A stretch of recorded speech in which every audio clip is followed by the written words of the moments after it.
Vous allez engager une démission, une rupture conventionnelle, ou vous êtes en ce moment visé par une procédure de licenciement et vous avez envie d'être soutenu durant cette étape pour construire un nouveau projet professionnel. Découvrez le cabinet Louis Gobert, spécialisé dans l'emploi et la formation. Plus d'infos dans la bio.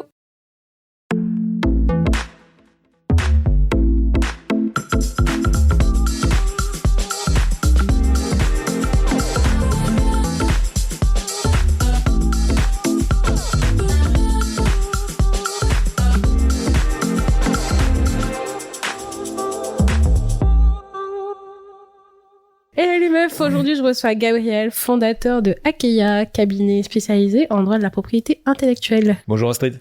Bonjour Gabriel. Bienvenue Gabriel dans ce nouvel épisode de Business de Meuf. Est-ce que tu peux nous présenter ton entreprise, enfin toi, ce que tu fais, ton métier, et puis Akeia? Ouais, avec plaisir. Donc, je suis Gabriel Estève. Je suis conseiller en propriété industrielle. Qu'est-ce que sont les conseillers en propriété industrielle? Ce sont une profession réglementée, un peu comme les avocats, les experts comptables, les huissiers de justice, etc., etc. Sauf que nous, contrairement aux avocats, on est spécialisé, en tout cas, on est que spécialisé en propriété intellectuelle. On ne fait que ça, on ne peut faire que ça. Et on accompagne nos clients sur la protection de leurs actifs immatériels dans leur société. Bon, c'est un peu technique. En oui, t'as parlé d'actifs immatériels là. Ouais, désolé. J'indique les termes juridiques et après j'explique ce que c'est. Ça va être tout ce qui est marque de l'entreprise, ça va être tout ce qui est droit d'auteur, ça va être en fait ce qui permet de reconnaître l'entreprise et de protéger ses innovations et un peu son business. Mmh. Et donc moi je suis spécialisé justement dans l'accompagnement sur ces sujets-là, sur la partie juridique. Ok. Et aujourd'hui, tu peux nous dire un peu quel type d'entreprise tu accompagnes et sur quel type de problématiques en général? Moi, je suis spécialisé particulièrement sur la partie marque, donc identité de la société, et droit d'auteur, donc tout ce qui est création, un peu tout ce qui est audiovisuel, tout ce qui est même dans le jeu vidéo, je travaille beaucoup dans le jeu vidéo, et donc le type de société que j'accompagne, ça va être les porteurs de projets, les startups, les PME de taille moyenne entre guillemets. Après, pour aller plus gros et pour avoir des grosses entreprises, faut surtout avoir des services plus importants, notamment de gestion de marque, etc., qui regroupent 10-15 personnes. Donc moi, c'est pas ma cible aujourd'hui, mais voilà, ça sera tout type de société à partir du moment où elle veut protéger sa marque, ou à partir du moment où elle veut protéger ses créations. Et lorsqu'on sera sur l'innovation, donc sur les brevets qu'on connaît peut-être un peu plus en propriété intellectuelle, ce sera plus des partenaires, ce sont des ingénieurs qui sont devenus CPI. Moi, je suis juriste qui est devenu CPI, donc conseiller en propriété industrielle. Et donc, sur les inventions et sur la protection des brevets, ça sera plutôt des ingénieurs, et donc ce sera des partenaires à moi. Ok. Si je résume bien, toi, tu vas intervenir surtout sur des porteurs de projets et des jeunes créateurs d'entreprises. Ouais. Tu as le dépôt de marque. Ouais, exactement. Et sur la protection des marques, en général. Enfin, ouais, c'est ton premier... ouais, en fait, c'est souvent le besoin qui va être identifié assez rapidement par les entreprises. Ça va être la protection de leur marque, leur nom de domaine un peu indirectement, mais ça découle de la marque, mais ça sera vraiment ça. Ça sera vraiment le signe distinctif qui les identifie sur le marché. Donc le signe distinctif, ça va être la marque. La marque comme la virgule de Nike, quoi. Exactement. Enfin, quand on dit la marque... Même Akeia, le nom de mon cabinet, c'est une marque. C'est une marque qui est déposée. Mon cabinet, il s'appelle Estève et Associés, donc c'est mon nom de famille. Mais du coup, la marque commerciale pour le faire connaître auprès de la clientèle, c'est Akeia. Oui. Et donc ça va être la virgule de Nike, ça va être le nom Nike, ça va être le terme Facebook par exemple, etc., etc. Ouais. Donc pour tout type d'activité, que ce soit en fait, il y a une classification, la classification de Nice, qui regroupe toutes les activités en matière de marque, et ça va être du produit chimique, production de produits chimiques, à l'accompagnement en sophrologie. Donc typiquement, c'est toutes les activités qu'on peut faire, elles sont protégeables à titre de marque. Ok. Et est-ce que tu peux nous donner la différence entre le nom d'enseigne et le nom de marque? Ouais. Parce que souvent, on confond les deux. En fait, en pratique, ça va être quelque chose ça va souvent être le même mot ou le même signe. Juridiquement, ça va avoir ses spécificités. C'est-à-dire que lorsqu'on crée une société, on va choisir sa dénomination sociale. Ça, c'est le nom de la société, le nom de... c'est un peu sur la carte d'identité, le nom de famille, entre guillemets. Après, on va pouvoir choisir un nom commercial ou une enseigne. Le nom commercial, c'est, en théorie, lorsqu'on crée sa société ou lorsqu'on l'ajoute à sa société, c'est le nom qui va être adopté pour se faire connaître auprès de la clientèle. C'est pas l'identité de la société, même si c'est inscrit au CABIS. C'est vraiment un nom commercial pour interagir avec sa propre clientèle. L'enseigne, normalement, c'est un nom qui permet de se faire reconnaître géographiquement. Donc à la base, c'était le nom sur le magasin, quoi, en gros. L'enseigne commerciale. Et à côté de ça, donc tout ça, c'est lorsqu'on crée sa société et c'est protégé par le droit commun, par le droit civil. À côté de ça, il y a la marque, qui a un droit de propriété intellectuelle pour lequel on doit faire une démarche auprès de l'INPI et qui va nous conférer une meilleure protection sur ce signe-là. Donc le signe qu'on va vouloir protéger ou le nom qu'on dépose, le logo, etc., etc. Ok.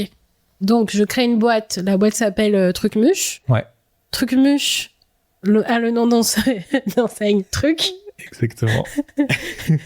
Et en fait, le nom d'enseigne, c'est ce qu'on peut déposer en marque, finalement. Ouais, c'est ça. Souvent, en fait, en pratique, ça va être le même nom. Ça va être la même chose auquel on va attribuer une meilleure protection par le dépôt d'une marque. D'accord. Mais le nom de l'entreprise et le nom d'enseigne peut être différent. Tout à fait. Okay. Ça peut être différent, comme moi, c'est le cas avec Akeia.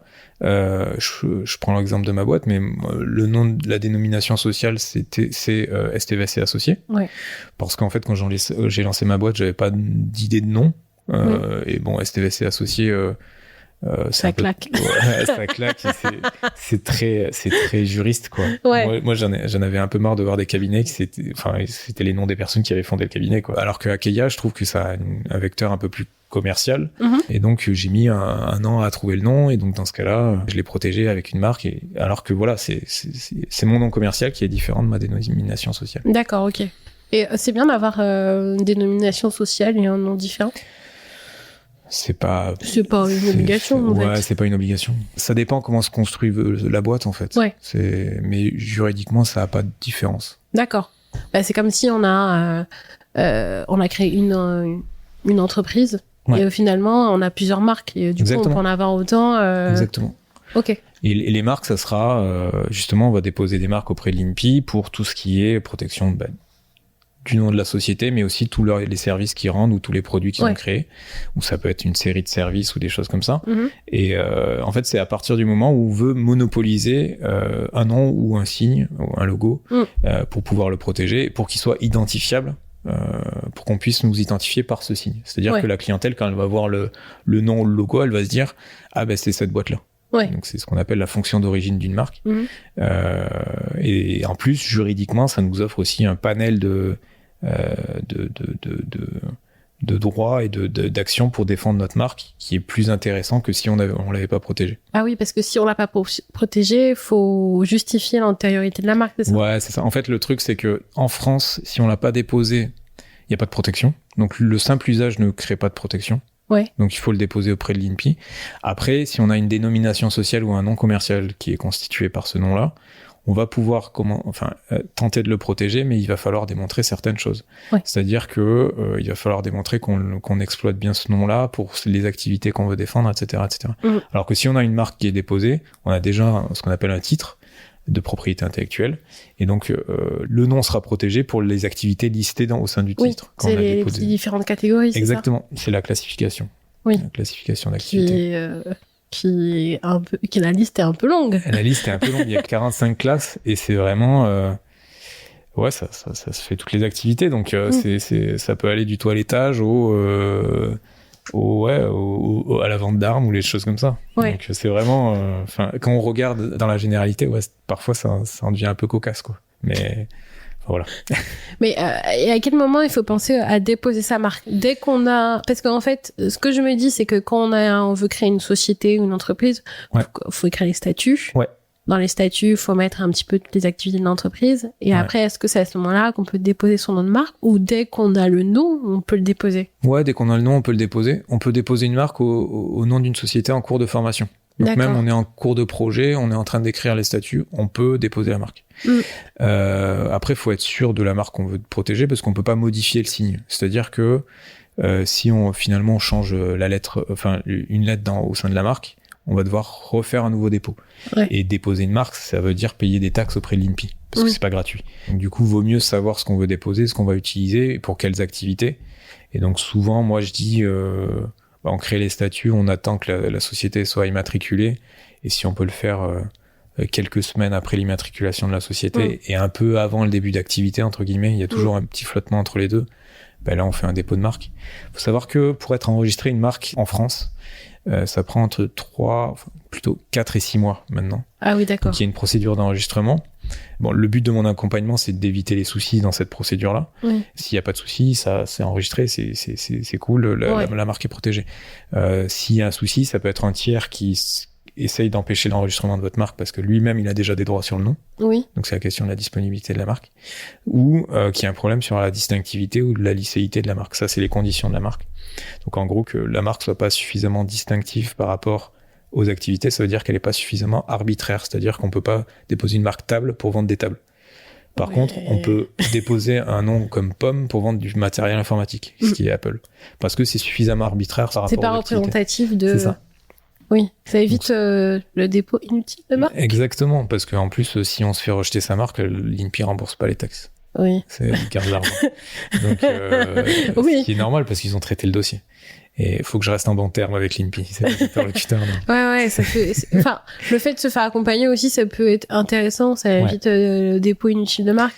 Ouais, il y a un côté où ça évite ce genre de problématique et ça évite les... En fait, ça va coûter des honoraires en plus parce qu'on sollicite un cabinet pour le faire. Mais ça évite la mauvaise surprise où au bout de 6 mois, 1 an, 2 ans, en fait, il y a un tiers qui se réveille avec un nom antérieur qui nous demande de changer de nom. Donc ça veut dire refaire toute sa communication, ça veut dire se réimplanter auprès de sa clientèle, etc., etc. Et quand on lance un projet, on a autre chose à faire que changer sa marque, quoi. Très clairement. Donc ça permet d'éviter ce plus gros souci, entre guillemets. Et ça évite qu'on dépose une marque pour rien. Exactement. Souffrance. Je pensais qu'il remboursait. Hein. Non, il rembourse pas. Non, c'est horrible.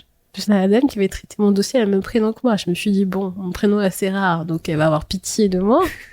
Non, elle m'a dit non, je dis, ouais, ils n'ont pas le droit. Il faut savoir que l'INPI, c'est la seule administration bénéficiaire. Administration publique bénéficiaire. Voilà. Ah ouais. Je pose ça là. Tu es sûr que tu veux pas être... non, mais c'est des cas. Après, non, mais j'entretiens des très bonnes relations avec eux. Et même moi, je suis inscrit auprès de l'INPI. Mon ordre, c'est pas comme l'ordre des avocats où ils ont une institution. Moi, j'ai l'INPI et la compagnie des conseillers en propriété industrielle qui sont en cohorte. Donc, moi, T'es référencé là-bas? Ouais, je suis référencé là-bas. Pour faire mon métier, je suis obligé d'être inscrit auprès de l'INPI. Ok. On peut aussi vérifier que le cabinet qui nous accompagne a vraiment une... fait partie de la profession réglementée. A le droit de le faire. En fait, c'est comme une profession réglementée, c'est comme les médecins ou en droit, enfin, dans d'autres domaines, mais on peut pas faire ce métier-là si on n'est pas inscrit. Sinon, c'est un exercice illégal d'une profession réglementée. D'accord. Donc, faut bien faire attention aux cabinets qui nous accompagnent, s'ils sont référencés, pour savoir s'ils peuvent bien nous accompagner sur toutes ces questions-là. Tout à fait. Après, normalement, s'il y a un cabinet qui se présente comme conseiller en propriété industrielle, c'est qu'il l'est plutôt bien, en fait. C'est qu'il l'est. Parce que c'est prendre un risque. Normalement, ceux qui se présentent comme fausse profession, ça sera plutôt des faux avocats qui sont plus connus et qui sont plus attractifs. Le nom est plus attractif. Mais oui, il faut se renseigner sur la fonction de notre conseil, en fait. D'accord. Donc, il y a un référentiel sur l'INPI qui est consultable. Ça, c'est bon à savoir, hein. Je sais qu'on peut prendre des conseils gratuitement auprès de l'INPI, mais après, il y a des spécificités où ça a nécessité qu'on soit accompagné, même de le faire aussi. Ça fait flipper d'aller sur l'INPI, de déposer son truc, et voilà, il suffit qu'on fasse une mauvaise manip et... Tout à fait. Avec toutes les catégories, enfin, on se perd un peu, quoi. Tout à fait, c'est un peu technique, et surtout, ne serait-ce que savoir qu'il faut déposer une marque et pas un brevet, ça peut être source de difficulté, parce que souvent on va se dire je dois protéger mon entreprise, je dois déposer un brevet, parce que c'est ce qu'on connaît le plus. Alors que les brevets, c'est uniquement pour les inventions techniques. C'est-à-dire on crée une solution technique à un problème technique, typiquement la façon dont une roue tourne, avec des mécaniquement comment ça fonctionne, etc. Ça, c'est un brevet. Un nom, ça peut être protégé qu'avec une marque. Donc c'est un titre de propriété particulier qui va s'appliquer à des signes distinctifs. Et du coup, ne serait-ce que ce choix-là, c'est déjà une source d'erreur, moi, pour certains de mes clients. Ah oui, d'accord. Donc ils vont chercher à déposer un brevet, ils vont me dire c'est hyper cher, il y a beaucoup de taxes, etc. Non, mais en fait, c'est pas le bon dispositif que vous choisissez. Ouais. Donc ça va pas vous donner de protection pour ce que vous voulez faire. Après, il y a justement comment déposer, etc., etc. Comme tu le soulignes, l'INPI peut aider, mais elle peut aider jusqu'à une certaine mesure. Typiquement, ils n'ont pas le droit d'accompagner des personnes sur ce qu'on appelle une recherche d'antériorité. C'est avant le dépôt d'une marque, on va vérifier les marques qui existent déjà pour se dire est-ce qu'on peut déposer ou pas ? Est-ce que c'est risqué ou pas si on dépose ? Ça nécessite d'être conseillé à un propriétaire industriel pour le faire. Ouais. Et parce qu'en fait, on engage notre responsabilité. On fait un vrai conseil, quoi. Et ça, l'INPI peut pas parce que la problématique, c'est qu'ils seraient jugés partis. Parce qu'en fait, derrière, c'est eux qui vont, s'il y a une contestation, c'est eux qui vont juger la contestation. D'accord, ok. Donc du coup, ils peuvent pas le faire non plus. Ouais, dans un cas de neutralité. Ouais, c'est ça. D'accord. Mais donc voilà. Mais c'est l'intérêt d'être accompagné sur ces sujets-là. C'est un peu de savoir que ça va être bien fait et de se dire que la protection de la marque, elle va pouvoir perdurer dans le temps et ne pas avoir de soucis sur ce sujet-là, quoi. Ah. Donc, faut être carré en fait dans ces. Exactement. C'est vrai aussi que dans le droit de la propriété intellectuelle, il y a plusieurs briques. Ouais. Donc il y a le droit des marques, le droit dessin et modèle, droit d'auteur, droit à l'image, RGPD. Ouais, en fait, le droit à l'image, droit et RGPD, c'est un peu différent, mais il y a aussi le droit des brevets. Oui, j'avais dit. Et en fait, droit à l'image, moi je les mets ensemble parce que c'est tout ce qui est immatériel, en gros, c'est tout ce qui est pas palpable, mais où on a des droits quand même dessus.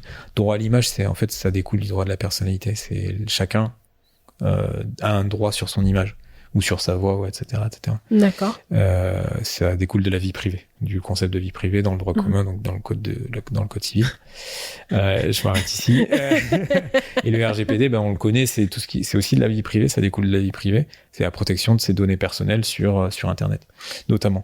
Mais oui, il y a plusieurs catégories qui vont protéger différentes choses. Les droits des marques, comme on le disait, c'est les signes distinctifs. Donc les signes, les mots ou les chiffres, les logos qui permettent d'identifier une activité commerciale. Le droit d'auteur, ça va protéger tout ce qui est création artistique. D'accord. Quelle qu'elle soit. Ça peut être un tableau, ça peut être un podcast, ça peut être une œuvre audiovisuelle, ça peut être un jeu vidéo, ça peut être une pièce de théâtre, du pantomime, etc. C'est indiqué dans le code de propriété industrielle. De propriété intellectuelle, pardon. Et ça a un autre régime et ça va pas protéger de la même façon. Également, tout ce qui est dessin et modèle enregistré, ça va protéger le design des produits. Oui. Donc l'aspect esthétique. D'accord. Ce que va pouvoir difficilement faire une marque. Et les brevets, ça va être les inventions, donc les éléments techniques au sein du produit. Donc en fait, chacun des aspects, par exemple, d'un produit va être protégé. Son nom va être protégé par une marque, son design par les dessins et modèles, la façon dont il fonctionne par un brevet, et si c'est une création particulière soit de design, soit qu'il est intégré dans une appli logicielle par exemple, là on va avoir en plus des droits d'auteur qui vont s'appliquer, etc. Donc c'est pour ça que c'est aussi l'intérêt de solliciter un CPI, un conseiller en propriété industrielle, c'est qu'il va identifier ça en fait. Dès que vous allez lui parler, il va dire il y a ça qui peut être protégé. Brevet, c'est pas pour vous parce que ça intéresse pas vos activités, etc. Donc c'est aussi une stratégie de protection qui permet un peu de se blinder et de protéger son activité par rapport aussi à ce que vous voulez faire et ce qui peut être même votre budget va entrer en compte. Il y a des solutions qui confèrent un minimum de protection qui sont pas chères. Typiquement le droit d'auteur, c'est quelque chose qui existe du seul fait de la création. T'as pas besoin de faire un dépôt auprès de l'INPI pour avoir un droit d'auteur. Et donc ça va te coûter 10 € à te faire un envoi à toi-même pour pouvoir prouver après que le droit d'auteur est bien protégé, par exemple. Mais ça, voilà, c'est toutes les stratégies de protection. Ah oui, ça se passe pas de la même manière que le fait de déposer une marque. En fait, chacun des droits a une façon d'être protégé. D'accord. Donc, en fait, je dis ça un peu en l'air, mais en gros, il y a deux catégories. Il y a la propriété littéraire et artistique, qui sont les droits d'auteur, et la propriété industrielle, qui vont être les marques, les dessins et modèles et les brevets. C'est les deux grosses catégories. Et en gros, la propriété industrielle, elle va suivre un dépôt auprès de l'INPI pour être protégée. Alors que le droit d'auteur, après c'est des dépôts différents qui entraînent d'autres conséquences avec des conditions différentes, mais le droit d'auteur, il va exister du seul fait de la création de l'élément qui devrait être protégé, de l'œuvre. D'accord. Et donc le dépôt, on n'est pas obligé de le faire. Après, il faut prouver qu'on a bien créé la dite œuvre et à quelle date. Et ça, on peut faire des démarches, soit auprès de l'INPI, soit soi-même avec d'autres dispositifs. Mais on n'est pas obligé de faire un dépôt pour protéger un droit d'auteur, par exemple. D'accord. Je pensais que tous les dépôts se faisaient comme pour le droit des marques, en fait. Ouais, bah justement, c'est en fait chaque droit a sa propre procédure. Ouais. Ok. Ouais, c'est un peu. Enfin, nous, on travaille tous les jours avec ça. On fait que ça de nos journées, hein, entre guillemets. C'est nos sujets, donc nous, on arrive bien à jongler avec. Mais des fois, ça peut être un peu. Si on a un doute, moi, je conseille vraiment soit d'appeler l'INPI pour qu'il nous renseigne, soit d'appeler un professionnel pour qu'il vous dise quelle stratégie protéger, quelle protection envisager, quoi. Envisager, oui. Mais dans tous les cas, ce qui concerne toutes les entreprises, c'est déjà le dépôt de la marque. Ouais. Et, c'est le premier truc à faire. C'est la première démarche. Ouais. Après, sauf si on est vraiment... moi, je sais que, par exemple, mon plombier à côté de chez moi n'a pas déposé sa marque parce qu'il travaille de façon locale et qu'il n'a pas besoin de protection de propriété intellectuelle. En fait, c'est un artisan qui fait son activité localement et sa sa dénomination sociale ou son enseigne, justement, parler d'enseigne, ça suffit pour le protéger. Ouais.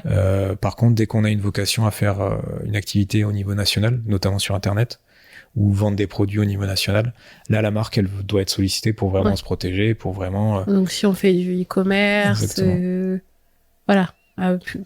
Si on a une start-up, si on a vraiment... Ouais, ou même on lance un produit dans l'industrie vestimentaire, ou on lance même un produit plus généralement, tu vois. E-commerce, ça va être... c'est le plus souvent le lancement d'activité, ça sera maintenant sur Internet. Donc, si on vend des produits, il faut faire une marque. Ouais. Et quels sont les recours, par exemple, si on a un refus de marque ou si on a mal enregistré sa marque, etc. Le plus souvent, moi, ce que je conseille, c'est d'abandonner la marque et refaire un nouveau dépôt qui est bien fait. Donc, c'est souvent la solution qui va sortir si on n'a pas en fait, si on a un souci sur la marque, si c'est côté distinctivité et que l'office a fait ce qu'on appelle une objection, refuse la marque, il vous dit attention, il y a un problème sur la distinctivité ou la licéité, votre marque ne permet pas d'identifier commercialement un produit parce que pas assez arbitraire. Il y a pas grand chose à faire, on peut contester. Ouais. Mais c'est difficile à obtenir un revirement de décision. Et ça prend environ 3-4 ans à avoir une décision. Ah ouais, d'accord. Donc, quand on lance son activité, c'est pas possible. On peut pas envisager d'attendre 3-4 ans pour savoir si notre marque est enregistrée ou pas. Ouais. Donc, le plus souvent, en fait, c'est d'abandonner notre dépôt et refaire un dépôt dans les règles. Ouais. Donc, c'est dommage, parce que c'est de l'argent perdu et du temps perdu. Mais c'est souvent la solution la plus adaptée. Après, si on a une opposition un tiers qui nous dit j'ai une marque antérieure, je veux pas que toi tu enregistres la tienne, parce qu'elle porte atteinte à mes droits. Là, on va pouvoir avoir une procédure, ce qu'on appelle dans le cadre de l'opposition, on a une procédure contradictoire, et on va pouvoir apporter nos arguments en défense pour dire, en fait, nos marques sont pas pareilles et la mienne peut coexister avec la tienne. Dans l'opposition, quand il y a un tiers qui conteste notre marque, on peut faire quelque chose, et souvent même, si c'est pas dans le cadre de la procédure d'opposition, on peut négocier avec le tiers qui nous attaque une solution à l'amiable. Ouais. Moi, 90% de mes dossiers, c'est à l'amiable. Et on fait pas un peu de chantage aux marques ? Un peu comme les noms de domaine. Marque, ça existe moins. Un nom de domaine, c'est vraiment... Je me rappelle une histoire avec France 2. Ouais, c'est ce qu'on appelle du typo squatting ou du cyber squatting. En gros, on achète avant et après, on essaye de leur revendre le plus cher possible. Maintenant, il y a des procédures pour éviter des cas où il y a une trop grande mauvaise foi. Des procédures qui coûtent quand même des procédures amiables sans passer par une procédure en justice, qui coûtent minimum 1 500 €. Donc, c'est quand même un petit coût. Ouais. Mais du coup, ça se fait beaucoup. Ça se fait beaucoup. Souvent, à chaque élection, il y a toujours cette problématique pour beaucoup de candidats où des personnes ont déjà enregistré leur nom avec 2022, par exemple, pour les élections présidentielles. Et donc, les candidats sont obligés de mettre un petit billet de 5 000 € pour récupérer le nom de domaine. Ah oui. Ils en parlent pas parce que c'est par nature confidentiel et bon, ça. Mais à ce moment-là, tu peux faire un recours à qui ? À l'hébergeur, à un hébergeur, Ouais. Sur les noms de domaine particulièrement, il y a l'OMPI qui permet d'avoir des procédures UDRP. Donc, c'est des procédures spécifiques. Et en fait, la procédure UDRP, ça va solliciter directement l'organisme qui gère le fonctionnement de l'Internet. D'accord. Derrière, donc je vais pas rentrer dans les détails, mais en gros, ça permet d'avoir une décision et le registraire, la personne qui enregistre le nom de domaine, donc c'est pas l'hébergeur, ça peut être l'hébergeur, mais c'est pas forcément l'hébergeur. D'accord. Va avoir cette décision et souvent ils vont la respecter. Donc ils vont faire le transfert de nom de domaine à la personne qui le demande. Mais oui, c'est une procédure particulière et c'est devant l'Organisation mondiale de la propriété industrielle, donc l'OMPI. ces actions UDRP. Et lorsque c'est du .fr, ça c'est pour le .com, lorsque c'est du .fr, ça sera devant la FNIC en France, qui gère les noms de domaine français. Et donc là, on aura soit la procédure Cirelli, soit la procédure par l'expert, selon les cas, pour essayer de récupérer un nom de domaine. C'est la FNIC, tu disais ? La FNIC, ouais. D'accord. Pour récupérer un nom de domaine, vaut mieux avoir une marque enregistrée au préalable. Parce que c'est ça vraiment qui va être le critère. Si tu as une marque enregistrée au préalable, tu vas pouvoir récérer le nom de domaine. Et pareil, si t'as pas fait ton renouvellement de nom de domaine. Exactement. Au moins, tu vois, ça sent le vécu. Non, j'avais des anciens clients qui l'avaient pas. Ouais. Typiquement, c'est le truc qu'on oublie. Et il y a des personnes qui vérifient les renouvellements de nom de domaine pour les prendre et pour les revendre derrière. Ouais, c'est ça. Il y en a qui c'est leurs activités, quoi. En marque, ça se fait un peu moins bien parce qu'on a des principes de mauvaise foi où on peut annuler assez facilement une marque. Et ça se fait directement devant l'office français. Le problème avec les noms de domaine, c'est que ça se fait pas devant les offices parce que tout est privé. Ouais. Y a pas d'organisme public derrière. Même l'organisme qui gère derrière le Internet, c'est un organisme privé en fait, qui à l'époque était aux États-Unis, qui est aujourd'hui en Suisse. Donc c'est des fonctionnements qui sont un peu plus difficiles à mettre en œuvre, alors qu'en marque, on a les offices qui gèrent un peu tout ça. Et si vraiment il y a un vrai souci, on passe par une procédure judiciaire. D'accord. Auprès du tribunal. Donc, nom de domaine, on pose tout de suite. Ouais. Après, il y a les renouvellements automatiques qui sont faits par les hébergeurs web. Nom de marque, on le fait le plus rapidement possible. Ouais, surtout sur la marque principale. En tout cas, lorsqu'on lance un projet, par exemple un nouveau projet, on a déjà une marque bien installée, vaut mieux prévoir un délai de 6 mois avant le lancement du projet. Ouais. Pour avoir une marque enregistrée lorsqu'on lance son projet. Si c'est concernant notre marque principale, notre boîte, dès que possible, en fait, dès que vous avez créé votre boîte, vous envisagez le dépôt de la marque. Il faut qu'on soit sûr du nom, quoi. Ouais, parce qu'on peut pas le changer, mais après on peut refaire d'autres dépôts sur d'autres noms. Mais bon, des fois, quand on a le budget, on peut déposer 5 marques et se dire c'est bon, j'ai tout protégé, je garde tout. Bon, souvent ça arrive pas comme ça, le montage d'un projet. Si on a ce budget-là, normalement on a d'autres questions à se poser, mais voilà. Et est-ce que en auto-entrepreneur, aussi bien que quelqu'un qui est en société peut poser son nom de marque sans souci, en fait. Ouais. Faut pas avoir un statut particulier pour poser. Enfin, dans sa stratégie, pas contractuellement parlant. En fait, tout le monde peut déposer une marque à partir du moment où il a besoin d'une protection de son nom. Et juridiquement, autant une personne physique qu'une personne morale, donc une société, peut déposer une marque. Même une association peut déposer une marque. D'accord. Ou même une personne publique, l'État a déposé des marques au nom de l'État français. Donc tout le monde peut être titulaire d'une marque. Après, stratégiquement, ça peut être intéressant d'avoir une marque, notamment on est en auto-entreprise, parce que là, on n'a pas de dénomination sociale, on n'a pas de nom commercial, ou on en a un qui juridiquement est assez faible. Une marque, ça va vous conférer une très bonne protection sur un nom qui va vous identifier auprès de votre clientèle. Ouais. Vous posez son nom, son prénom. Pas forcément le nom de la personne et prénom, mais par exemple, si dans notre activité, moi, Akeia, typiquement, c'est quelque chose que j'ai voulu monopoliser pour mes activités, parce que je veux quand on parle d'Akeia, dans mon activité, je veux qu'on pense que à moi, tu vois, qu'il n'y ait qu'une personne qui ait le nom Akeia. Comme Nike veut qu'il y ait qu'une seule société qui s'appelle Nike pour des chaussures ou pour des vêtements. Et c'est ça le concept de monopoliser un nom. C'est pour être identifiable, c'est la fonction origine commerciale d'une marque. Et donc ça, tout le monde peut le faire et tout le monde peut bénéficier de ça, donc autant l'utiliser. Oui, d'accord. Et ce que je voulais savoir aussi, c'est au niveau de la protection de la marque, pendant combien de temps tu es protégé ? Ouais. Et la deuxième question, est-ce que t'es protégé en France ? Mais si tu veux te protéger aussi à l'étranger, en Europe, je sais qu'il y a différentes instances et du coup, c'est pas pareil. Ouais, en fait, il faut savoir qu'il y a différents principes. Déjà, une marque dure 10 ans. D'accord. À partir du moment où tu as déposé la marque, la procédure d'enregistrement, en fait, la marque est protégée à partir de la date de dépôt. Ouais. L'enregistrement, la procédure d'enregistrement derrière, c'est juste pour valider ton dépôt. Rétroactivement, donc dès que ta marque est enregistrée, elle est validée depuis son dépôt et elle dure pendant 10 ans. Au bout des 10 ans, il faut la renouveler. En fait, il faut repayer à peu près les mêmes, Aujourd'hui, les taxes pour déposer une marque, ça dépend le nombre de classes désignées, le nombre d'activités désignées. Mais c'est 190 € plus 40 € par classe supplémentaire. D'accord.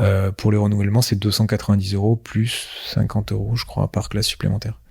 Donc, faut rajouter... C'est plus cher pour le renouveler. renouvellement est plus cher. Mais il y a moins de travail à faire. Bah ça, c'est les INPI, taxes INPI, hein. voilà. Après, moi, justement, mes honoraires sont plus bas parce qu'il y a moins de travail à faire sur le renouvellement et je lisse les deux, que ce soit le dépôt ou le renouvellement. En fait, ils considèrent que c'est plus important parce que ça permet de maintenir la marque et garder son ancienneté depuis la date de dépôt. Mais du coup, donc 10 ans, à peu près partout dans le monde, c'est 10 ans. Il y a certains pays à l'époque où, comme le Canada, c'était 15 ans, etc. Mais là, aujourd'hui, c'est plutôt uniformisé.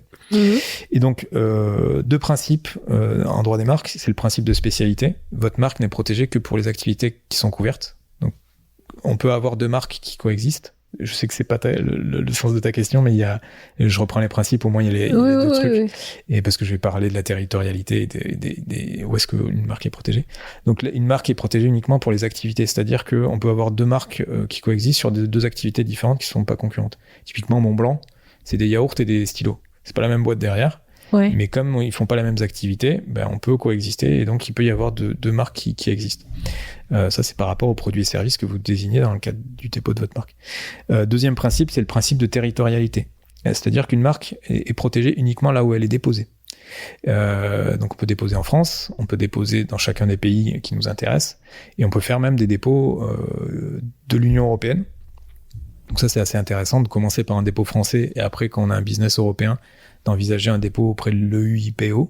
EUIPO, c'est l'organisme européen des droits de propriété industrielle, et qui permet d'avoir une marque directement pour tous les pays de l'Union. Donc ça, au moins, au lieu de faire 27 dépôts, on en a un qui désigne Alors, du coup, pour déposer sa marque à l'étranger, on passe toujours par l'INPI? En fait, ça dépend les territoires qu'on va viser. C'est-à-dire que pour la France, ça va être l'INPI, pour l'Europe, ça va être l'EUIPO directement, et on va pouvoir... par l'INPI, après pour les autres territoires, pour les États-Unis, pour la Chine, le Japon, le Brésil, etc., on va pouvoir faire ce qu'on appelle une marque internationale. Donc la marque, il n'existe pas de marque mondiale. On peut pas déposer une marque qui soit protégée dans les 190 pays de la Terre entière, etc. On est obligé de faire une marque internationale.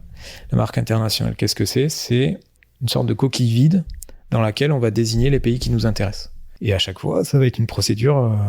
En fait, on va faire la demande auprès de l'Office mondial de l'OMPI, l'Organisation mondiale de la propriété intellectuelle. Cette demande va passer par l'INPI. Donc c'est pour ça qu'on peut faire la demande auprès de l'INPI, passer par l'OMPI et après éclater dans chacun des pays. Mais il faut désigner pays par pays et en gros, c'est une stratégie qu'on construit un peu au fil du temps. Après avoir fait le dépôt en France, on envisage le dépôt en Union européenne ou en parallèle, on va voir pour les autres pays, aux États-Unis, etc., selon notre business, les marchés désignés. À ce stade-là, moi, je vous recommande très franchement d'être accompagné, parce qu'il y a beaucoup de pièges. La marque française, on peut la faire seule. Moi, j'ai des clients qui le font seuls, ils le font très bien, même si il y a des difficultés, etc. La marque internationale, soyez accompagné. Parce que une marque française, ça va vous coûter 250 € en taxes. La marque internationale, ça va vous en coûter environ 5 à 10 000 € en taxes. Donc, vaut mieux bien le faire. Oui. Pour pas perdre les droits et devoir le refaire. Ouais, 10 000 €, c'est mal. C'est ça. Et surtout que ça va, si c'est mal fait, ça va plus vous créer des embrouilles pour plus tard que vous arranger des choses, quoi. Mais du coup, ça se passe comment si on se fait attaquer parce qu'on a posé une marque et qu'il y a une boîte à l'autre bout à l'étranger qui vient de dire « Ouais, t'as posé ma marque En fait, pour pouvoir agir à notre rencontre, déjà, il faut que cette boîte à l'étranger, elle ait des droits dans notre territoire d'activité. Ça veut dire qu'on peut avoir, je sais pas, je peux avoir une marque en France qui s'appelle Canada Goose. Ouais. Et en fait... Oui. Il y a Canada Goose. Tout à fait. Et ils peuvent rien me faire, en fait. Exactement. S'ils n'ont pas de marque enregistrée en France, ils peuvent pas t'attaquer. D'accord. Après, si c'est une marque notoire, il y a certaines exceptions, comme d'habitude en droit. C'est toujours, quand vous sollicitez un juriste, il va vous dire ça dépend. En fait, c'est parce qu'il y a souvent des exceptions ou une interprétation. Mais si c'est une marque notoire comme Nike, ils n'ont pas besoin d'avoir une marque enregistrée dans ton territoire. Ils peuvent agir à ton encontre. Parce qu'il y a une telle renommée que les tribunaux acceptent la possibilité d'agir c'est ce qu'on appelle les marques de renommée ou les marques notoires. C'est des marques particulières pour les plus grosses boîtes qui ont la plus grosse renommée sur la marque. Mais en pratique, en général, lorsqu'on est entre deux activités classiques, faut que le tiers, l'autre boîte, ait des droits sur ton territoire d'activité. Si t'es antérieur en France, par exemple, t'as déposé une marque avant eux en France, ils sont obligés d'accepter la coexistence. C'est-à-dire que eux, s'ils viennent en France, tu pourras les attaquer. Parce que justement, t'es antérieur avec ta marque. Oui, d'accord. C'est ça la fonction d'une marque. Déjà, il y a 3 fonctions dans une marque. C'est la fonction offensive, attaquer un tiers qui reproduit ton nom. La fonction défensive, et à mon sens, c'est la plus importante. Quand tu déposes une marque, ça permet de sécuriser ton nom. C'est-à-dire que si une autre boîte, si tu déposes pas ton nom, une autre boîte peut le déposer à ta place et t'empêcher d'exploiter ton nom. Oui. C'est assez difficile de contester une marque déposée par un tiers lorsque toi, t'as pas de marque antérieure. Oui. Parfois, tu vas devoir changer de nom même si c'est toi qui l'as utilisé antérieurement, quoi. Donc, c'est un très gros risque. Donc, vaut mieux le déposer pour sécuriser. Et la 3e fonction, c'est la fonction patrimoniale, c'est-à-dire que une marque, c'est un actif au sein de ta boîte, et si tu veux revendre ta boîte ou si tu veux faire une politique de licence dans ta boîte, par exemple en audiovisuel, si tu as créé un personnage et que tu veux faire des peluches avec ton personnage, typiquement les lapins crétins avec Ubisoft, tu y penses là comme ça, ou Mario avec les... Je travaille beaucoup dans le jeu vidéo, donc j'ai beaucoup ces cas-là. Ça permet de faire une autre activité, de licencier, d'avoir un business. Avec les royalties, exactement, tout ça. Exactement. Okay. Mais c'est aussi un actif dans ta boîte pour revendre ta boîte derrière, ou quand tu vas faire rentrer des investisseurs, ils vont vérifier ces éléments-là, etc. Ok, donc ça peut... C'est comme si tu avais des produits dérivés, en fait. Tu veux pas avoir de... Ah oui, d'accord. Et une partie produits dérivés, donc élargissement de l'activité de ta boîte, entre guillemets, et la valeur de ta boîte qui augmente avec justement... Avec tous les produits dérivés que tu peux faire derrière, quoi. Ouais, et même le seul fait que ton nom soit protégé, oui. Ça fait augmenter la valeur de ta boîte. Mais je sais pas, si par exemple tu crées des t-shirts écrits, croissant dessus... Ouais. Tu peux le faire. Ah oui, ce sont des t-shirts. Ouais, en fait, c'est même... tant qu'il n'y a pas de... Je sais pas, si t'as une boulangerie, tu veux l'appeler croissant. Ouais. On peut pas t'interdire d'appeler ton truc croissant, en fait. Non, parce que là, c'est pas distinctif par rapport à... C'est la condition de la marque, faut qu'elle soit distinctive, notamment. Faut qu'elle soit suffisamment arbitraire avec les activités. Et donc, si t'as une boulangerie, tu vas pas pouvoir monopoliser le nom croissant. Parce qu'en fait, faut qu'il soit libre de tout le marché. Mais tu peux quand même l'appeler croissant. La marque, c'est pas... Quand tu déposes une marque, c'est pour te protéger. C'est pas pour pouvoir exploiter le nom. Tu peux tout à fait exploiter un nom sans avoir rien déposé. Mais c'est au risque d'avoir quelqu'un qui te le conteste. C'est au risque de devoir en changer au bout de 3 ans parce qu'il y a une problématique, parce que tu peux pas... Mais on peut pas t'interdire d'appeler ta boulangerie croissant. Sur un nom comme ça, qui n'est pas distinctif, non, on peut pas t'interdire. Mais par contre, on peut l'empêcher. Si moi j'ai une marque en boulangerie qui s'appelle la Diagonale du Fou, par exemple, et que moi je veux appeler ma boulangerie la Diagonale du Fou, s'il y a une marque antérieure, il pourra t'interdire. Ok. Parce que c'est distinctif par rapport aux activités. Appellerait une boulangerie comme ça. Je sais pas, j'ai pensé à un magasin de jeux dans mon village, là où j'ai grandi. Mais typiquement, j'ai pris un nom, le premier nom qui m'est arrivé, je sais pas pourquoi. C'est quoi ce truc? Ça a rien à voir avec les boulangeries. Mais justement, c'est parce que ça a rien à voir que ça peut être protégé. Ouais. Et en fait, c'est vrai que c'est une confusion qui est souvent faite, c'est que le dépôt de la marque, c'est pour se protéger, c'est pas pour pouvoir exploiter. On peut exploiter quoi qu'il arrive. C'est la liberté du commerce et de l'industrie, ça s'appelle. Sinon, liberté fondamentale en droit.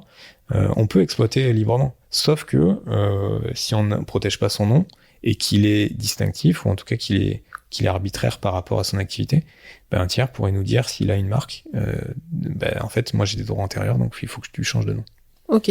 Ouais, on mieux se faire accompagner. Ouais, c'est ça en fait. Oui, si ça part du dépôt simple de marque, c'est assez simple. Mais dès que ça se complexifie, demander un conseil quand même. Ouais, c'est ça. Moi, je trouve que en fait, le premier dépôt de marque, c'est ce qui va donner là ensuite sur le dépôt à l'international ou sur les stratégies de protection. Vaut mieux si on a le budget, parce que c'est un budget. Moi, mon accompagnement. Typiquement on va dire les chiffres, pour un dépôt de marque en France, environ mes honoraires c'est 300-350 euros. Oui. Donc plus les taxes de 250 euros, ça fait quand même une enveloppe à à 600, 700 euros. Oui. Donc c'est quand même un budget. Après, moi je trouve qu'il vaut mieux être bien protégé sur une marque plutôt qu'essayer de déposer 10 marques et de mal le faire. Oui. Bah, après, ça peut t'éviter aussi, si t'as ton premier rendez-vous, Exactement. on te dit, ta marque, je peux pas la poser. Exactement. Ça t'évite déjà de perdre du temps, quoi. En fait, ne serait-ce qu'avoir un échange aussi avec un spécialiste, normalement, le premier échange est gratuit et il va vous donner les premières indications. On a une fonction en tant que CPI, peut-être moins vrai pour les avocats, mais on a une fonction, une petite balle perdue pour les avocats là. Mais on a une fonction pour les CPI qui est aussi un devoir d'information sur nos métiers. Ouais. Et sur ces sujets-là. Mais les avocats aussi le font, je plaisante bien entendu. Mais je veux pas me froisser avec la profession sœur qui sont les avocats. C'est bon, tu pourras plus aller en soirée. Hein. C'est exactement ça. Mais non, mais donc en tout cas les CPI, moi que je connais, ils ont quand même le premier échange, ils donnent des premières informations, sans tout donner bien sûr, sans faire un accompagnement gratuit, mais ça permet aussi d'avoir des indications et derrière se dire est-ce que j'y vais accompagner, ou si j'y vais, je me dis c'est bon, je peux le faire moi-même parce que tu te rends compte un peu du travail qu'il y a à faire. Ouais, c'est ça, exactement. Et l'INPI est toujours là pour aider également, si besoin. En fait, t'as répondu à pas mal de mes questions déjà. Top. Catégorie, les aspects de quelqu'un, combien de durée de protection, combien de pays en France seulement, comment protéger son idée, ça tu l'as dit, comment revendiquer une marque. Comment revendiquer une marque, c'est une vaut mieux la déposer avant. C'est ça, c'est le plus gros message, parce que revendiquer une marque, c'est difficile. Et puis il faut du temps, de l'argent en fait. En fait, c'est une procédure judiciaire obligatoirement pour revendiquer une marque. Mais et après ça prend des années. Ouais, ça prend 2 ans minimum. Ah. Et c'est un procès auprès du TJ de Paris si vous êtes à Paris, ou voilà. Enfin, du tribunal judiciaire, pardon, ça a changé maintenant, mais le nom a changé. Mais en gros, ça va vous coûter minimum 3 000 euros pour revendiquer une marque. Et grand minimum. Donc du coup, vaut mieux la déposer et faire les choses bien pour bien la déposer. Ou sinon avoir une stratégie où nous on dépose notre marque et on sait qu'une autre marque est déposée par un tiers mais il l'exploite plus, par exemple. Avoir une stratégie où on constitue notre droit, donc on dépose nous de notre côté et derrière on attaque la validité de l'autre marque. On essaye d'annuler la deuxième marque qui nous gêne. Ça sera moins cher, ça pourra se faire sans passer par un procès. Et ça se fera directement devant l'INPI avec des actions en nullité ou des choses comme ça. Encore une fois, c'est une stratégie, c'est une question de stratégie qui se fait au cas par cas. Oui. Bon, quand je donne les coûts de procédure, bien sûr, ça peut changer selon les conseils, etc., etc. Et moi, en général, minimum, c'est ce genre. Enfin, une procédure, c'est des procédures spécialisées en propriété intellectuelle, donc souvent les conseils sont c'est un peu cher. Oui. Ah ouais, dès que tu touches au droit. Ouais. En plus, là, c'est du droit des affaires, donc c'est à destination des entreprises. Donc forcément, les tarifs ils peuvent être un peu élevés. Un peu élevés. Ouais. Je crois qu'on a fait le tour. Tu voulais rajouter? Non, pas forcément. En fait, moi, l'idée générale, c'est vraiment solliciter un spécialiste sur ces questions-là. Ça vous permet aussi d'avoir un point de vue global sur vos besoins. En fait, c'est vraiment un stratège qui va vous dire ça, c'est bien pour votre activité.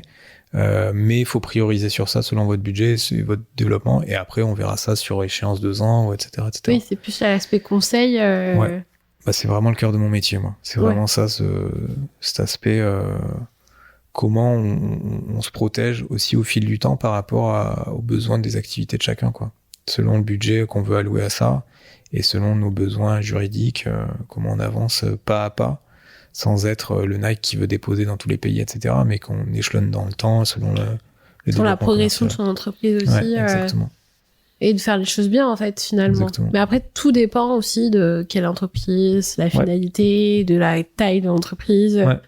Voilà, ce qu'on imagine faire avec dans les années à venir. Et si on a un gros attrait commercial aussi. Exactement, ça dépend des activités. Ouais. Si on fait que du B2B, qu'on est vraiment sur une marque qui est très généraliste entre guillemets, dont le nom est très générique, pardon. Un dépôt de marque en France seul, ça suffira. Après, si on vend des produits, on est dans l'industrie vestimentaire en B2C, avec plusieurs points de vente, avec plusieurs gammes de produits, etc. Ça peut être intéressant d'aller solliciter plusieurs dépôts de marque sur chacune des collections, d'envisager des dessins et modèles particuliers sur les designs très spécifiques, etc., des vêtements, etc., etc. Donc c'est vraiment cette approche stratégique qui doit être adaptée à chacun. Et par exemple, si on fait des collabs, si on fait des collabs avec deux marques, deux entités, comment ça se passe pour le dépôt du modèle finalement? En fait, ce qui va être protégé, déjà les deux marques doivent être protégées quand on fait une collab. Donc les deux noms doivent être protégés pour l'activité en question. Et le dépôt du dessin et modèle, en tout cas du design de ce qui va être créé, ça va dépendre de ce qu'on appelle le contrat de licence ou le contrat de partenariat entre les deux sociétés. Souvent, c'est la marque la plus importante ou celle qui est dans sa propre activité qui va garder le dessin et modèle. D'accord. Typiquement, lorsqu'on a une collab, un artiste qui fait une collab dans le milieu vestimentaire avec une marque de vêtements, c'est la marque de vêtements qui va déposer. L'artiste, il va donner juste son nom, entre guillemets. Il pourra avoir un droit de regard sur le dessin et modèle. Ce sera lui le propriétaire de l'œuvre, entre guillemets. Lui, il aura plus donné son avis, etc. Oui, il va être propriétaire de l'œuvre, mais ça va être plutôt la marque qui va la marque vestimentaire, la société vestimentaire, qui va faire les démarches pour se protéger parce qu'elle connaît bien ça. Et lui, à la limite, s'il y a un contrat entre les deux, encore une fois, ça peut être indiqué dans le contrat de partenariat. Est-ce que c'est à 50-50? Est-ce que c'est la marque qui est propriétaire du dessin et modèle? Est-ce que c'est l'artiste qui lui dépose directement, etc. D'accord. Et ça, c'est le cas avec tous les partenariats entre deux marques. Ok. Donc, c'est des questions qui s'organisent avec un contrat. D'accord. En fait, c'est vraiment au cas par cas, selon le projet, qui se formalise avec un contrat entre les deux acteurs. D'accord, donc... parce qu'on voit beaucoup de partenariats dans de l'influence, etc. Donc ça pourrait être intéressant de... À chaque fois, il y a un contrat derrière. À chaque fois normalement. En théorie, hein. En théorie. Mais en tout cas, en fait, en droit, il y a un contrat qui est oral, mais il y a un contrat. Et donc, moi, ce que je recommande, c'est de le formaliser en mettant tout par écrit. On peut avoir un contrat type, par exemple. Il peut y avoir des contrats types, mais ça dépend des activités. En influence, ça peut se faire, et encore que. En fait, les contrats types, c'est plutôt les agences d'influenceurs qui vont les fournir, notamment sur des en influence, typiquement lorsqu'on fait, on vend des posts Insta. Là, ça peut être un contrat type. Si c'est un partenariat avec, dans le cadre d'une campagne publicitaire, là, il faut avoir un contrat qui est fait pour la campagne parce qu'elle est plus, c'est plus précis. On va demander vraiment quelles sont les fonctions dans la campagne, etc., etc. Donc, si c'est des missions assez simples, on peut avoir un contrat type. Si c'est des missions un peu plus lourdes, un peu plus originales, là, on va devoir faire un contrat adapté à la situation. Ok. C'est tous les arcanes du droit derrière. En fait, moi, j'interviens vraiment sur la protection des droits. Donc, comme on a dit, dépôt des marques, etc., etc. La défense. Donc, s'il y a un litige avec quelqu'un pour que cette personne change de marque ou pour protéger sa propre marque, etc., etc. Et tout ce qui est exploitation. Donc, en fait, c'est un peu les trois fonctions des marques, si on prend les marques. Mais donc, la partie patrimoniale, faire tout ce qui est contrat, comment on l'exploite, comment on organise cette exploitation, etc., etc. C'est ça. C'est pour avoir la main, en fait, sur toute sa marque et tous les dérivés qui peuvent aller avec, quoi. Exactement. C'est comment elle est exploitée, comment on va régir ça. Ok. Et quelle aussi rémunération on va avoir pour l'utilisation de notre marque. L'utilisation de la marque. Donc ça, il faut vraiment y penser, même avoir une action de conseil, hein, finalement, quand on veut faire un partenariat avec une marque et pas... Parce que du coup, si on fait un partenariat après, il y a des risques de poursuite, éventuellement, par la suite. En fait, c'est pas formalisé. Exactement. Si ça se passe mal et que vous êtes mis d'accord sur le principe d'une opération, mais que derrière... en fait, vous étiez pas mis d'accord sur les détails de l'opération et que ça se passe mal, comment on fait? Est-ce que eux, par exemple, la campagne d'influence se déroule, ils vous payent pas complètement parce qu'ils sont pas forcément satisfaits de votre communauté, comment ça réagit ou les ventes, etc. Comment on peut poursuivre ça? Si on n'a pas de contrat, c'est difficile. Oui, ok. Si on s'est pas mis d'accord au préalable avant de lancer l'opération, ça va être difficile. Ok. Et pareil, comment la marque peut exploiter comment la société partenaire peut exploiter votre propre marque si dans 3 ans il continue à exploiter votre marque alors qu'il n'y a plus d'opération, il n'y a plus de partenariat. S'il n'y a pas de contrat, on peut pas régir dans le temps, etc., etc. Oui. Donc c'est pour ça qu'il faut organiser ça avec un écrier dans lequel on se met bien d'accord, que les deux parties se mettent d'accord sur les contours de l'opération et les contours juridiques du partenariat, quoi. Ok. Bon, Gabriel, merci pour toutes ces informations. Maintenant, je t'en prie. On peut devenir de vrais conseillers en droit. J'espère avoir été assez clair. C'est vrai que c'est des sujets assez techniques. Et en plus, je suis parti un peu dans tous les sens pour donner un peu un éventail de ce qui était possible ou pas. Mais faut se renseigner. Faut pas mettre. C'est un sujet qu'il faut pas mettre de côté parce que des fois, ça a des vraies conséquences sur le business qui sont positives comme négatives. Des fois, même on parlait d'influence, revendiquer ses droits et ses droits d'auteur à côté de sa marque, ça permet d'avoir une rémunération qui est plus importante dans les négociations. Donc c'est des choses qui peuvent avoir un vrai bénéfice si on est conscient de ses droits et de ses droits de propriété intellectuelle et qu'on les défend suffisamment bien et qu'on les organise bien. Mais bon voilà, moi c'est passionnant comme sujet, mais c'est vrai que ça peut être un peu technique et un peu abscon des fois. En fait, faut demander conseil. Exactement. Voilà, c'est du juridique. Hein. Exactement. On arrive à comprendre à un certain niveau, et après, Après, on est là pour traduire. Nous, Vous êtes des traducteurs. Pour moi, c'est vraiment ça mon métier. C'est un métier de traduction. Ouais, finalement. Je le vois comme ça. En plus de la stratégie, mais il y a un côté j'explique ce que veut dire le code, quoi. Comment on doit l'interpréter. Oui, mais l'on fait exprès de le faire compliqué, tu vois, avec des mots complexes. Il y a des confrères qui utilisent du latin des fois sur des trucs, donc encore. Ouais, non, c'est mort. Ce que je trouve très bien, mais bon. Ouais, c'est pas c'est pas mon kiff. Bon, t'as pas fait latin option première langue. Pourtant, je l'ai fait, mais tu vois. Ça me permet de comprendre, mais je préfère pas l'utiliser. Ouais, mais tu vois que ça a servi latin. Hein. Peut-être, ouais. Merci beaucoup d'avoir été avec nous aujourd'hui. Merci d'avoir partagé ton expertise avec nous. Alors les filles, si vous voulez trouver toutes les informations sur Gabrielle, sur son cabinet et vous faire accompagner sur le dépôt, avoir des informations sur les marques, les brevets, etc., tous les trucs complexes, voilà, qu'on n'a pas envie de gérer.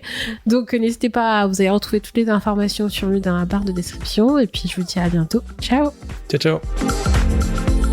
Merci d'avoir écouté cet épisode. J'espère que vous l'avez apprécié. D'ailleurs, si c'est le cas, je vous invite dès à présent à nous suivre sur les réseaux sociaux, à me laisser une note ainsi qu'un avis sur Apple Podcast et sur toutes les plateformes d'écoute. Je vous invite à nous rejoindre d'ici 15 jours pour écouter un nouvel épisode et aussi d'aller jeter un petit coup d'œil dans la bio pour voir nos bons plans.